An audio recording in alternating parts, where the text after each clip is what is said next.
Oke, kita buka. Tada! Nah, ini dia isinya.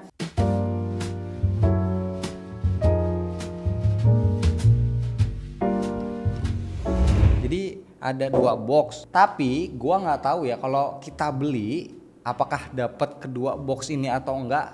Feeling gue sih harusnya dapetnya handphonenya doang. Yang pertama kita buka ini dulu deh, karena gue penasaran ya isinya apakah gerangan.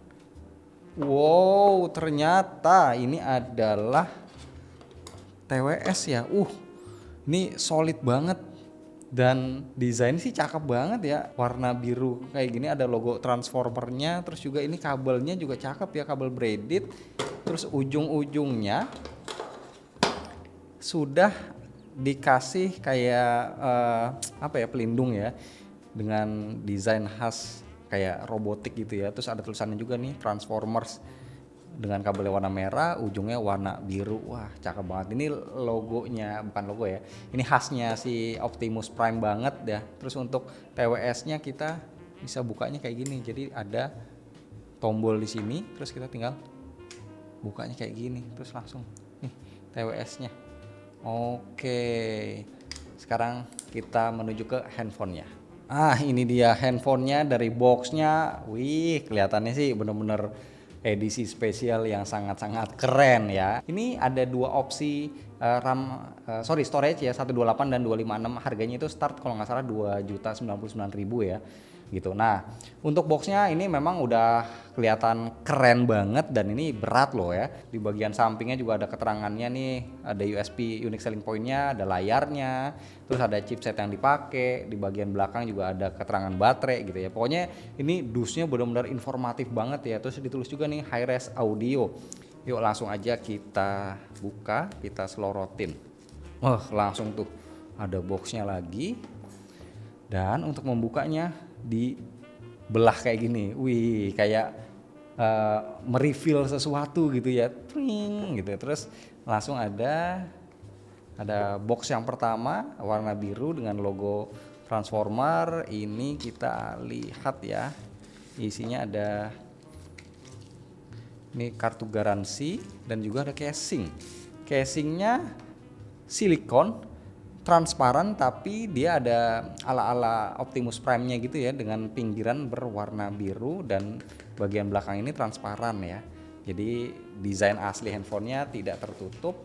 Oke, terus ini handphonenya. Oke. Dari penampakannya aja udah kelihatan mantap, tapi itu ntar aja. Terus untuk kompartemen yang lainnya ada di lacinya nih, di bawah ini bukanya tuh. Set. Wow. Ada tulisannya Tekno. Ini kayaknya sih quick guide dan keterangan garansi ya. Oke. Terus ada chargernya. Kita dapat harusnya sih ini 33 watt ya.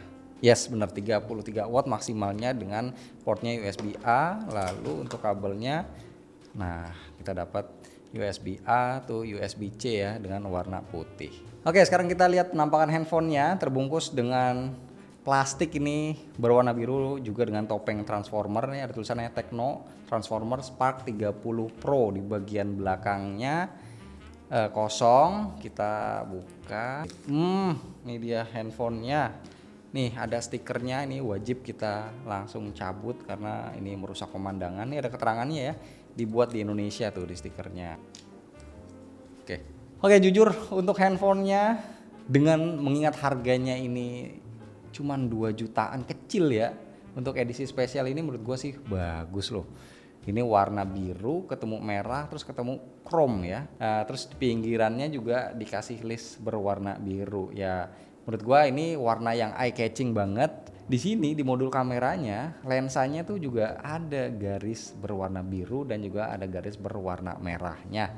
Cakep ya. Untuk framenya masih sama ya, dia modelnya flat. Terus dia juga punya IP rating IP54 splash proof ya. Jadi kalau kena cipratan air masih aman. Yang penting jangan dicelupin ke dalam air ya, karena ini sekali lagi IP54 dan dia punya perlindungan untuk jatuh atau kebentur ya dari jarak 1,5 meter. Tapi gua tidak akan mencoba menjatuhkannya di sini. Kita body tour dulu ya. Di bagian atas kita bisa lihat ada grill speaker, terus ada tulisannya nih, ini kecil sih nggak kelihatan ya, tipis-tipis ya, Dolby Atmos. Di bagian kanan ada tombol power dan juga ada tombol volume, lalu di bawah ada grill speaker lagi, berarti ini kayaknya stereo ya. Terus juga ada port USB-C, ada mikrofon dan ada port jack audio 3,5 mm. Di sebelah kiri ini ada slot kartu, dia bisa menyimpan 2 micro SIM dan juga ada 1 slot dedicated ya untuk micro SD. Terus di sini nih kecil nih ada tulisannya nih 2024 Hasbro and Paramount Pictures Corporation. Jadi ini kerjasama yang legal official. Terus untuk handphonenya sendiri ini sudah terpasang anti gores, jadi kita nggak usah ribet nyari-nyari lagi dan juga pasang sendiri. BTW ini handphonenya juga kerasa lumayan tipis ya, dia cuman 7,4 mm.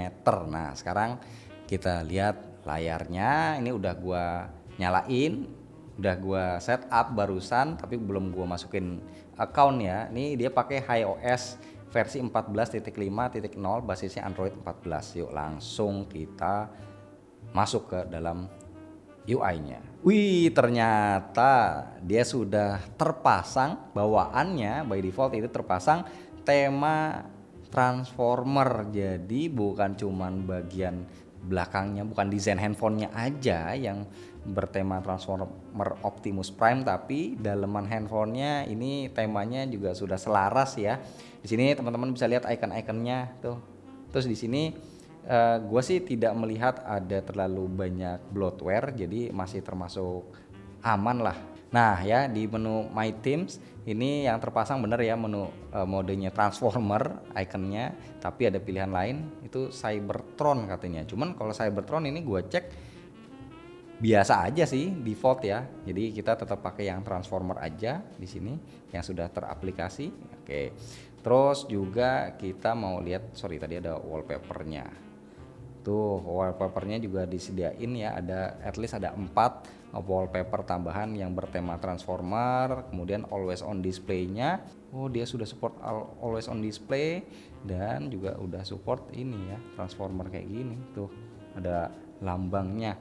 Untuk layarnya sekalian kita bahas ya, ini gedenya 6,78 inci, dia udah pakai AMOLED dan harusnya dia udah fingerprint under display. Kita nanti akan coba. Terus juga untuk brightness-nya dia udah up to 1700 nits. Jadi kalau kita pakai di luar ruangan tuh harusnya udah oke. Terus juga refresh rate-nya ini sudah 120 Hz ya. Nih, kita akan coba di sini aktifin tuh ya, 120 Hz. Jadi pilihannya auto atau 60 atau 90 atau 120 Hz. Terus juga yang gue bilang brightness-nya up to 1700 nit ya, ada mode high brightness-nya di sini. Jadi kalau kita aktifin, kita bawa keluar, mataharinya kencang, ini akan lebih bersinar lagi brightness layarnya. Terus juga untuk audionya ini juga ada Transformers Anthem brand. Terus di sini juga ada mode Dolby Atmos ya, sudah aktif. Jadi kita bisa pilih intelligent, movies, game atau music. Terus ada haptiknya. Oke, haptic feedbacknya ada pilihannya, tapi ini kita nggak bisa pilih level getarannya ya, seberapa kencang. Ya menurut gua sih standar aja lah untuk handphone 2 juta, vibrate-nya nggak akan yang terlalu gimana-gimana banget. Terus juga yang menarik nih, untuk wifi-nya dia katanya punya super wifi, di mana wifi-nya ini kalau kita aktifin bisa bekerja simultan barengan dengan koneksi dari 4G, jaringan 4G yang kita punya. Jadi di combine untuk menghasilkan koneksi yang lebih cepat. Jadi kalau kita mau main game itu harusnya tidak nge-lag ya, selama koneksi wifi dan jaringan 4G yang kita pakai itu sama-sama kencang. Sekarang kita coba untuk fingerprint under display. Tuh ya, ada ikonnya di sini, kita tinggal pencet aja. Wah, bener loh, untuk handphone 2 jutaan udah dapat AMOLED 120 Hz 1700 nits dan fingerprint under display yang ini termasuk oke ya. Tuh, kita nggak perlu lama-lama banget naruh jari. Nah, memang ya nggak bisa secepat handphone yang 10 juta ke atas ya, tapi ini termasuk oke, presisi dan juga lumayan cepat. Next kita mau coba lihat NFC ya. Oke, NFC juga confirm ada. Nah, chipnya ditaruh di bagian sini ya. Posisinya agak-agak kurang enak ya, karena kalau kita ngetap mungkin akan kesenggol dengan lensa kameranya, tapi at least dia punya ya bisa jadi akses card juga. Nah untuk spesifikasinya gua nggak ngetes benchmark ya di sini, jadi gua infoin aja dia pakai Helio G100 yang masih 4G. Helio G100 ini gua rasa teman-teman juga udah punya bayangan lah ya gimana performanya. Dia kurang lebih ya agak sedikit di atas G99 ya, karena bedanya juga beda tipis banget ya G99 dan G100. Terus untuk RAM-nya dia 8 GB fisiknya plus bisa di-expand 8 GB lagi, jadi totalnya 16 GB. Terus untuk storage-nya tadi gue udah bilang di awal 128 atau 256 opsinya, dan baterainya 5000 mAh. Dia support bypass charging dan ngecasnya itu fast chargingnya bisa di 33 watt. Nah sekarang kita mau ke kamera. Dia setupnya primary lensnya di 108 megapiksel. Di belakang dia punya quad LED flash. Nih langsung kita coba ya. Nah tampilannya interface-nya seperti ini.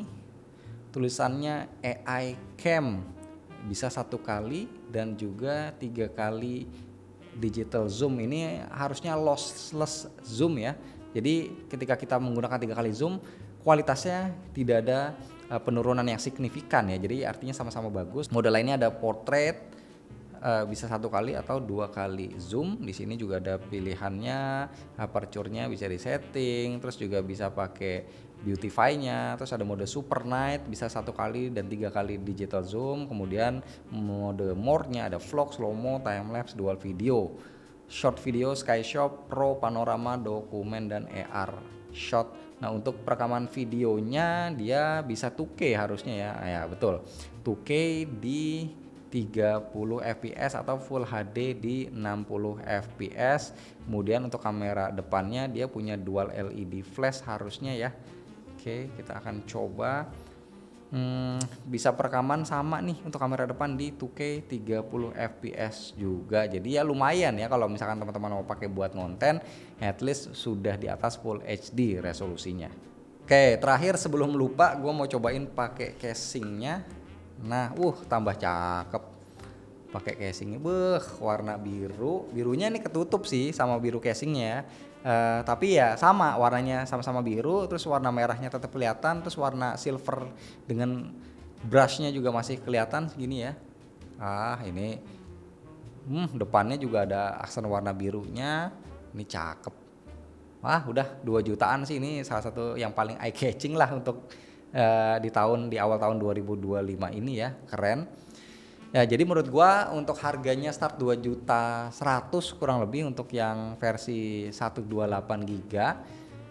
Ya ini termasuk worth it ya dengan apa yang ditawarkan. Jadi kolaborasinya itu bukan kolaborasi yang asal, tapi ini termasuk bagus ya, karena ini termasuk niat bikinnya kayak gini, desainnya, terus kotaknya juga, cara membukanya, terus juga dalemannya tadi ya ada ringtone-nya, termasuk juga tema ikonnya itu juga bagus, dan spesifikasi dari handphonenya ini sendiri juga cakep ya. Jadi menurut gua sekali lagi ini adalah handphone yang worth it untuk dibeli di harga 2 jutaan kecil untuk handphone edisi spesial yang kayak gini. Mantap Tekno.